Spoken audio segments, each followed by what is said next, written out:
Alhamdulillah Rabbil Alamin wal aqibatu lil muttaqin wa nusalli wa nusallim ala rasulil karim al-maghfuzi rahmatan lil alamin. Ahibba'i kiram, ahlan wa sahlan wa marhaban bikum fi hadzal majlis, fi hadzal minbar, fi hadzal masjid Al-Furqan di Mustashfa Al-Syiah di Muhafazati Malang. Nasallahu subhanahu wa ta'ala yataqabbal minna wa minkum salihal a'mal. Ma'asyiral muslimin rahimakumullah. Bapak Ibu jamaah salat zuhur dirahmati Allah subhanahu wa ta'ala, dan juga segenap karyawan dan karyawati dan juga segenap penghuni rumah sakit Islam Asia, saudara-saudaraku yang masih berbaring, semoga kita semua tetap dipanjangkan umurnya oleh Allah Subhanahu wa ta'ala. Ini masih suasana Lebaran, maka tak lupa kami ucapkan kullu amin wa antum bi khair. Taqabbalallahu minna wa minkum salihal a'mal minal aidin wal faizin. Ibu sekalian, 1 bulan kita telah berdamai dengan Allah. 1 bulan kita berdamai dengan Tuhan. Maka suasana halal bihalal kita berdamai dengan sesama manusia. Halal bihalal itu suatu produk sosial atau produk budaya dari bangsa Indonesia, dan itu sangat baik dan sama sekali tidak bertentangan dengan syariat. Sama dengan istilah gotong royong, itu produk, dan itu dianjurkan oleh agama. Halal bihalal, mungkin di antara kita ada yang belum paham apa itu halal bihalal. Itu istilah. Halal itu artinya adalah saya telah menghalalkan, saya telah memaafkan Anda. Itu namanya halal. Semua kesalahan yang pernah Anda lakukan kepada saya, baik itu sengaja atau tidak, saya sudah halalkan. Tapi masih belum selesai. Nanti ada bihalal. Bihalal artinya saya juga minta dihalalkan. Semua kesalahan yang pernah saya lakukan kepada Anda, baik itu sengaja atau tidak, saya minta dihalalkan. Artinya minta dimaafkan. Itulah halal bihalal. Maka sangat baik jika di suatu komunitas, apakah lembaga pendidikan atau lembaga kesehatan atau yang lainnya, ada acara halal bihalal secara khusus, sehingga semua yang ada di komunitas itu menjadi zero, artinya kosong, tidak ada hati yang terpendam. Karena manusia ini tentu tidak luput dari kesalahan dan kekhilafan, baik itu sengaja ataupun tidak. Dengan acara halal bihalal itu menjadi bukti bahwa tidak ada lagi di antara kita ada hati yang terpendam. Nah, itulah halal bihalal. Baik sekalian, pertanyaan berikutnya adalah maza ba'da Ramadan. Setelah Ramadan itu apa? Setelah Ramadan itu apa? Itu pertanyaan. Baik sekalian, di antara bukti bahwa dirasa atau madrasah atau pelatihan atau penggemblengan bulan Ramadan itu berhasil, ya, kira 10 hari yang lalu. Ya, buktinya adalah setelahnya. Setelahnya ini apakah ada asarnya, ada bekasnya, atau hanya numpang lewat, sudah dia pergi, tidak meninggalkan bekas. Jadi ciri-ciri penggemblengan atau madrasah atau latihan Ramadan ini sukses itu setelahnya. Artinya bahwa kebiasaan-kebiasaan baik yang kita lakukan selama bulan Ramadan itu berlanjut. Mulai dari puasanya, mulai dari mulai dari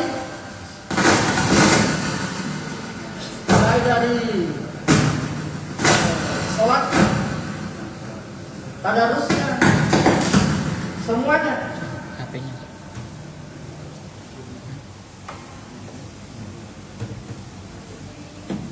Semuanya harus berlanjut, jangan berhenti di Ramadan saja. Misalnya sholat, kalau selama Ramadan kita mungkin sholat malam tarawih, bukan berarti selepas Ramadan tarawih tidak ada. Tarawih ada, tapi namanya qiyamul lail atau sholat malam. Mungkin rakaatnya tidak seperti tarawih, mungkin antara kita ada 23 atau yang 11. Mungkin selepas Ramadan ya kita tetap masyarakat, mungkin jumlahnya tidak seperti itu, mungkin hanya 4 tambah 1 jadi 5 ya, 2 tambah 1 jadi 3 atau 1. Jadi sholat malam itu minimal 1 malam, satu rakaat boleh dilaksanakan ya seperti ketika bulan Ramadan itu setelah ba'da Isya. Mungkin ketika Ramadan di antara kita ada yang suka takjil atau memberi bukaan. Ya setelah Ramadan ya mungkin bukan lagi takjil namanya, tapi sedekah biasa. Ya itu lanjut. Mungkin selama Ramadan di antara kita ada yang membaca Quran mungkin ya 1 bulan full sekali khatam. Kalau sekali khatam dalam Ramadan itu berarti 1 hari 10 lembar, 1 juz setiap hari. Mungkin setelah Ramadan karena memang momentumnya berbeda, momentumnya beda. Kalau di mana Ramadan itu, di mana orang memang ada semangat untuk ibadah, ya mungkin setelah Ramadan ya mungkin setengah, misalnya setiap hari 1 lembar, misalnya. Jadi tidak ditinggalkan sama sekali. Inilah ciri-ciri sukses, ciri-ciri bahwa madrasah pelatihan selama Ramadan itu berhasil. Kemudian demikian hal dalam sisi sosial. Jadi pergaulan setelah Ramadan itu menjadi intens dengan banyak teman, banyak sahabat, sering mengunjungi sesama teman. Itu berarti bahwa Ramadan yang lalu itu berhasil. Bukan hanya sekedar numpang lewat aja. Jadi memang berbeda untuk sekalian. Momentum Ramadan dengan bukan Ramadan itu berbeda. Kalau Ramadan itu memang semangat kita ibadah, tarawih, takjil, buka bersama itu ada. Momentumnya memang lain Ramadan itu. Nah, setelahnya itu apakah bisa nggak berlanjut? Nah, ini ujiannya di sini. Ujiannya itu ya setelah Ramadan itu sebetulnya. Ujian sesungguhnya itu. Karena momentumnya berbeda, keadaannya berbeda, semangatnya berbeda, hawanya berbeda, atmosfernya berbeda. Mampukah kita misalnya setiap hari tetap melaksanakan sholat malam? Mampukah misalnya kita melaksanakan sholat puasa 6 hari Syawal? Ya mungkin ini sedikit maklumat atau sedikit info atau sedikit ilmu bahwa khususnya ibu-ibu, jika ada yang ingin mempuasakan Syawal sementara dia terdesak dengan nyaur, ya, maka boleh dia mendahulukan Syawal. Meskipun di antara para ulama ada yang mengatakan nyaur dulu baru Syawal. Tapi silakan dipilih. Kalau hemat saya terserah. Mau pilih nyaur dulu atau Syawal dulu. Nah, misalnya kalau nyaur dulu misalnya, ternyata begitu setelah nyaur ternyata mau Syawalan, ternyata sudah selesai, maksudnya sudah habis bulan Syawal. Di antara para ulama ada yang mengatakan boleh puasa Syawal di luar bulan Syawal. Apalagi yang bersangkutan ada terhalang. Misalnya ketika di bulan Ramadan, ketika di bulan Syawal dia misalnya kalau seorang wanita dia uzur, itu sudah nggak puasa. Ya, tiba-tiba setelah dia sembuh, ya, setelah dia suci itu sakit 1 minggu. Nah, tersisa 2 minggu. Itu belum halal bihalal, belum ini. Akhirnya kejepit waktunya, nggak sempat Syawal, dia nyaur duluan, ternyata ketika mau Syawal sudah selesai, sudah habis bulan Syawal. Nah, di antara para ulama itu boleh dia mempuasakan sunnah Syawal meskipun di luar bulan Syawal. Dan itu pendapat Imam Malik, dan itu insya Allah Syekh bin Baz dan mulai juga mengatakan boleh. Sehingga ada waktu yang terbuka, sehingga orang itu tetap tidak patah semangat. Syawal sudah selesai, gimana saya belum 6 hari bulan Syawal? Boleh, silakan mempuasakan 6 hari Syawal di luar bulan Syawal. Hitungan Syawal, niatnya bulan Syawal. Karena amalan sunnah itu fleksibel. Amalan sunnah itu fleksibel, tidak seperti wajib. Ini salah satu contoh bahwa ketika orang itu pengen seperti bulan Ramadan, maka dia mempuasakan 6 hari Syawal. Ketika di bulan Ramadan, misalnya dia mengaji 1 juz setiap hari, ya mungkin karena momentumnya sudah tidak sama. Nah, mungkin jumlah lembarnya, jumlah ayatnya ya nggak sama. Misalnya 1 lembar setiap hari, tapi tetap itu dilakukan. Nah, inilah bukti bahwa betapa kita ini diminta oleh Allah untuk istiqomah. Istiqomah itu artinya tetap melaksanakan kontinu. Suatu ketika ada seorang sahabat datang ke Nabi, ya Rasulullah, apa yang harus aku lakukan? Yang terbaik. Qul amantu billahi tsumma istaqim. Rasulullah memberi wejangan, ya fulan, katakan aku beriman kepada Allah dan istiqomah. Istiqomah. Istiqomah artinya konsisten. Jangan sampai amalan-amalan yang baik di bulan Ramadan ini dilupakan. Atau bahkan sebaliknya, yang biasanya rajin sholat jamaah, ternyata bulan Ramadan menjadi malas, bahkan tidak pernah sholat. Nauzubillah. Yang selama ini selalu rajin taraweh, ternyata di bulan Ramadan dilupakan, bahkan tidak pernah sholat sunnah qabliyah ba'diyah misalnya. Ketika di bulan Ramadan semangat qabliyah ba'diyah, karena mungkin mendengar penceramah mengatakan bahwa amalan sunnah di bulan Ramadan itu sama dengan amalan wajib, sehingga dia semangat. Ternyata setelah bulan Ramadan ditinggalkan. Tidak begitu. Maka kata para ulama, man kana ya'budu Ramadan fa inna Ramadan qad mat. Barang siapa yang menyembah bulan Ramadan, Ramadan sudah pergi. Wa man kana ya'budu Allah fa inna Allah hayyun la yamut. Barang siapa yang menyembah Allah, Allah hidup, Maha hidup dan tidak akan mati. Nah, artinya bahwa ibadah itu bukan hanya di bulan Ramadan saja. Kata Imam Al-Hasan Al-Basri rahimahullah, beliau memberi sindiran, ya. Beliau mengatakan, halaka amrun lam ya'rif rabbahu illa fi Ramadan. Sungguh celaka orang yang mengenal Tuhannya hanya di bulan Ramadan saja. Artinya sungguh celaka orang yang semangat ibadah hanya di bulan Ramadan saja. Setelah Ramadan pergi, dia juga hilang. Tapi tentu kita harus menyadari bahwa memang Ramadan dengan bulan Ramadan tidak sama. Ya. Jangan sampai kita juga memaksakan. Kalau ketika Ramadan, misalnya tarawih setiap malam 11, setelah itu setiap malam 11, tidak begitu juga. Karena kita juga diwanti-wanti oleh Rasulullah itu.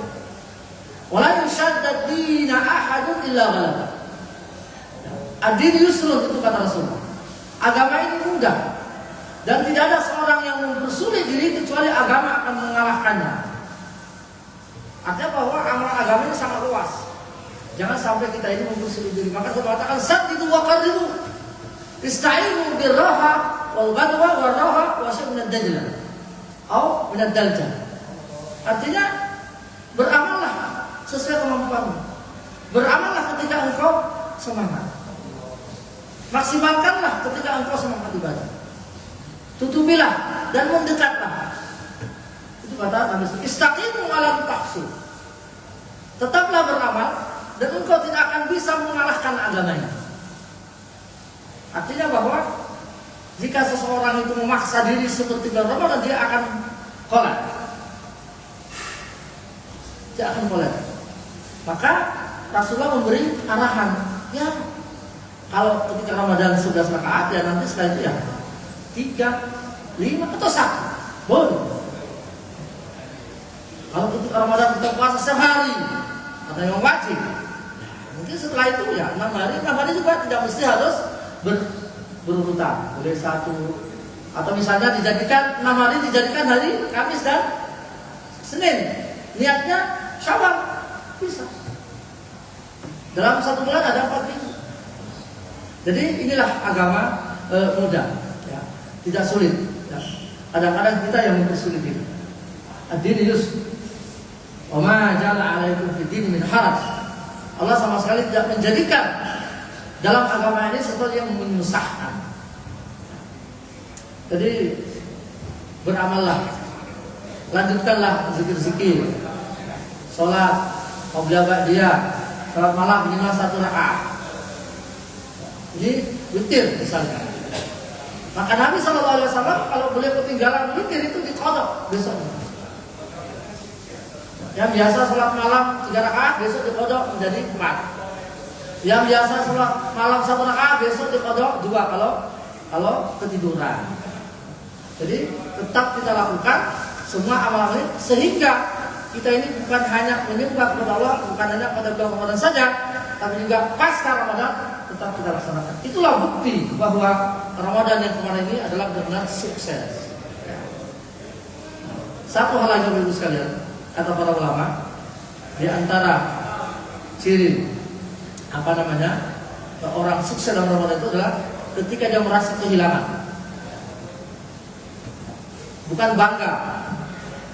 Jadi seorang merasa kehilangan ketika dia dilewati oleh Ramadan. Jadi para sahabat itu pengen Ramadan terus gitu, karena dia ingin nikmat bersama dengan Allah Subhanahu wa Ta'ala. Janganlah kita ini seperti apa kata pepatah, bagai kuda keluar kandang. Mentang-mentang sudah tidak Ramadan sudah bebas, liar, tidak begitu. Justru sebaliknya. Jadi setelah Ramadan menjadi tawadu, menjadi dekat dengan Tuhan, menjadi banyak teman, menjadi tidak sombong dan sebagainya. Mudah-mudahan Allah Subhanahu wa Ta'ala memberi semua amal kebaikan kita dan menjadikan kita orang-orang yang istiqamah dalam agama sehingga berjumpa dengan Allah dalam keadaan husnul al-khatimah. Amin ya rabbal alamin. Aqulu ma tasma'un. Wassalamualaikum warahmatullahi wabarakatuh.